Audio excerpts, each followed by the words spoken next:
Well, as you know, the key people who track down the men who abuse women and children are police officers. In some cases, these are very difficult cases. In one recent case, a computer programmer called Mario Gusti was sentenced to 8,400 years in prison because he had raped young boys and then used them to create child pornography. The police officer who led the investigation is Captain Bezuidenhout. He is with the Serial and Electronic Crimes Unit in Mangung. He joins us now. Captain Bezuidenhout, good afternoon to you, and thank you for your time and for the work that you do. Just this one case must have been very difficult to examine and look at. What was it like to prosecute this case? Yeah, it was very time-consuming. As you can figure, there's a lot of information on the internet that must be filtered down, images that we received from Interpol, try to identify South African victims, and then from there on start to get the statements and information and trace the suspect. Yes. So.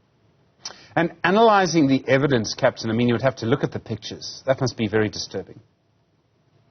Yes, especially this case was very disturbing because the age group was between 6 years and 8 years old, and boys all from all over the world, not only South African.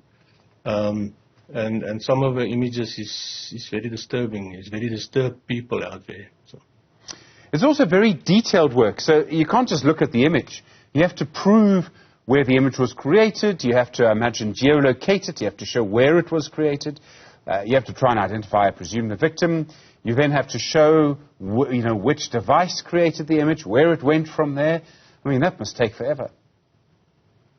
No, it's a whole mapping process to link a device to a picture that was received from, especially this instances was always from the dark web. So images were on the PC of a suspect, was downloaded from the dark web. And then in return, he would upload images that he created himself with South African victims. So it was an exchange. So we had to prove that this camera on this specific day created this video, uploaded it from this computer to that website. So yeah, it was very interesting and a learning curve, especially for me, and I believe the team as well is. And then when you have enough evidence, you get to make the arrest. That must have been quite dramatic. Did the person have any idea that you were onto them? No. Well, once we identified him, I'm not going to go into too much details, but when we identified him, we started to, like I say, you see in the movies they say that they are to keeping a low profile, watching everything. It's just something like that, but this is just more in a technical matter to see his movement online. And then we started watching his house to see what times during the day or during the night he is active. Because, like Australia, for instance, one of the countries that picked him up also is about 7 hours before us. So for him to link in a live meeting with a group that he was on, so we had to compensate for that timing. So we found out by plus minus 6:30, 7:30 in the mornings, he was very active on the dark web. So we made sure that when we went in, he was online already because of the virtual programs that he was using. Once it switched off, all the information is gone. So. Was he making money out of doing this? He was in this he's a collector. And the website that they were on, they did not exchange money, especially not him. He was in it for the exchange. So you uploaded, say, 10 videos, and then the group that he was on would, each one of the members will give him then 10 videos that they created.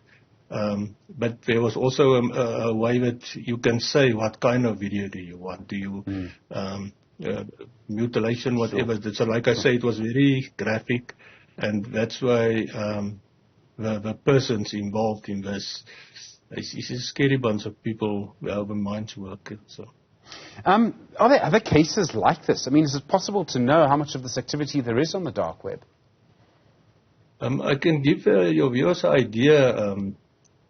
Only on this case that we attended, and we started. I don't want to use the word hack.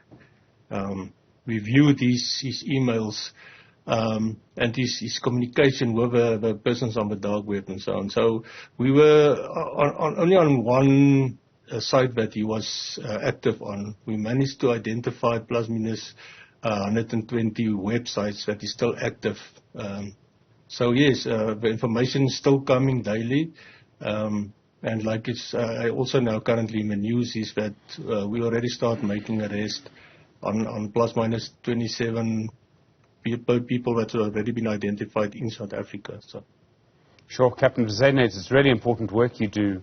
Do you get enough support for it? Do you find that your bosses, the people who you work with, are they able to support you properly, make sure that you have the resources and the time that you need? Absolutely. Yeah.